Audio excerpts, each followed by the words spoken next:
Donald Trump's actions during this presidency have increasingly raised alarms about his approach to democratic norms, rule of law, and the political culture of the United States.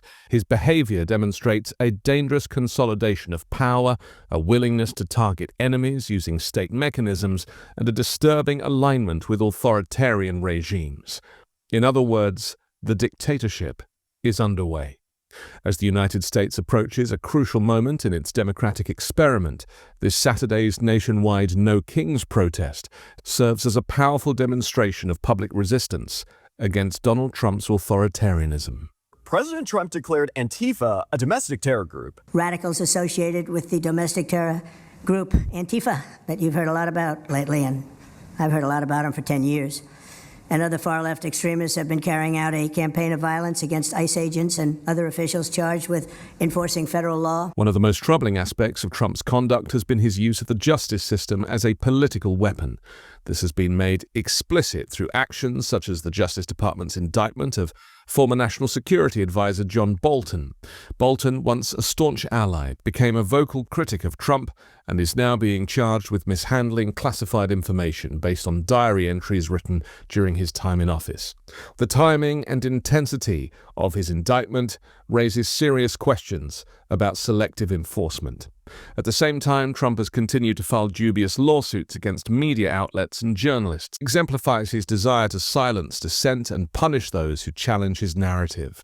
These legal maneuvers don't just serve political vendettas, they represent a broader attempt to delegitimize the free press and undermine the legal boundaries that separate government power from personal grievance.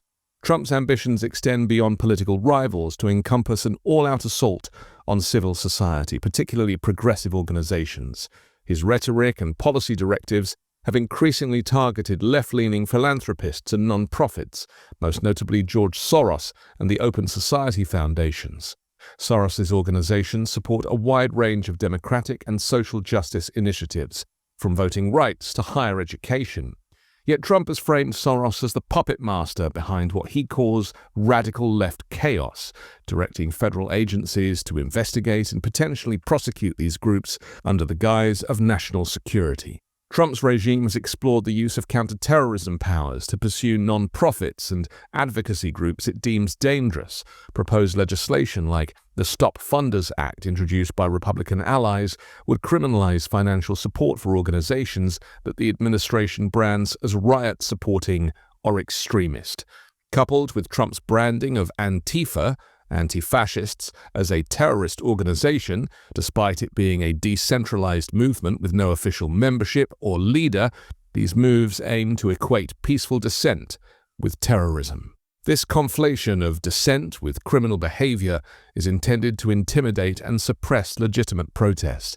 It signals a shift from democratic governance to something far more autocratic, where political opposition is not debated, but punished.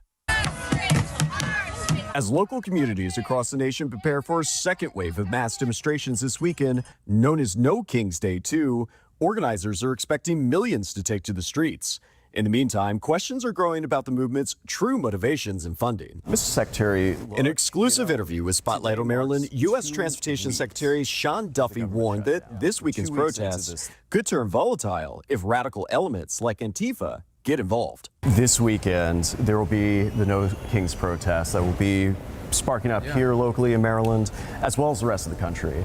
Are you concerned that groups like Antifa may be embedding themselves into some of these protests? And if so, are you worried about the political temperature rising because of these groups? So I'm all about free speech. I'm all about protests. It's the great American way. I am concerned about who is funding this, who's paying for it, who's organizing it.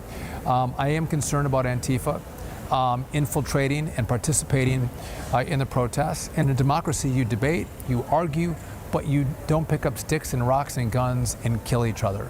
We're seeing more political violence on the rise. A reference Duffy made about Kirk's murder at Utah Valley University in Orem, Utah weeks ago, with the FBI saying a bullet casing found at the site was inscribed with the words, "Hey fascists, catch." Antifa, first appearing as an anti-fascist movement in 1930s Germany, now operates as a decentralized, anti-capitalist, anti-authoritarian, and anti-state network With no clear leadership, the official website for No Kings insists the movement is committed to nonviolence. Another key threat to democracy lies in Trump's foreign policy choices, which have often prioritized relationships with authoritarian leaders over traditional democratic allies. His recent praise for Vladimir Putin following a phone call and his agreement to another summit in Budapest come as Ukraine struggles for survival against Russian aggression.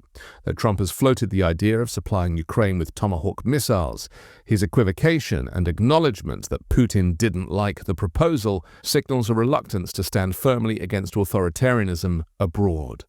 This tepid support for Ukraine, juxtaposed with his eagerness to secure Saudi Arabia's participation in the Abraham Accords, illustrates a pattern: transactional diplomacy that often sidelines democratic values. Rather than defending liberal democracy on the world stage, Trump has shown a willingness to partner with regimes that mirror his own political instincts: consolidated power, limited dissent, and disregard for human rights. Domestically, Trump has taken unprecedented steps to suppress protest and consolidate executive power. His decision to deploy federal troops to cities like Chicago and Portland under the pretext of maintaining law and order has stirred deep concerns about the militarization of civic life. In several cities, the use of National Guard troops and militarized immigration agents has been challenged in court, but the underlying strategy remains clear: using force to suppress political opposition. These actions go beyond mere law enforcement. They represent a symbolic assertion of authoritarian power. Protesters in cities like Portland have responded with creativity and defiance, showing up in inflatable costumes or staging absurdist acts to challenge the heavy-handedness of the state. The result has been a vivid, sometimes surreal juxtaposition of citizen protest and government repression. This weekend's upcoming No Kings protest is not just another political rally. It's a referendum on Trump's authoritarian ambitions. Organized by a wide coalition including Indivisible, the ACLU, Public Citizen, and hundreds of grassroots organizations, the protest is expected to draw millions across over 2,500 locations. It builds on the momentum of June's protest, which already mobilized millions across the country. The name No Kings itself is a direct rejection of Trump's approach to power. It signals a commitment to the foundational American idea that no individual, no matter how wealthy, powerful, or popular, is above the law. The scale of this protest is also a testament to the growing awareness among Americans that the democratic institutions they took for granted are under attack. Donald Trump's actions represent an ongoing and multifaceted attack on American democracy, from targeting critics and journalists to using the state against civil society to aligning with autocrats abroad. Trump is dismantling the guardrails of democracy in real time. The No Kings protest stands as a vital counterpoint, a nationwide assertion that democracy is not dead, but fighting back. Trump's allies, including members of his own cabinet, have preemptively blamed No Kings for the government shutdown and smeared them as anti-American or paid protesters, a common refrain against street demonstrations, demonizing the very point of free speech and democratic expression. In the face of repression, the people are rising. This weekend, they will send a clear message. The United States is a democracy, not a dictatorship. And no matter how powerful Trump becomes, the country will not be ruled by a king. I'm Anthony Davis. You can find me on the 5-Minute News YouTube channel and podcast, on Wednesdays co-hosting Uncovered, and on Sunday on The Weekend Show with Midas Touch.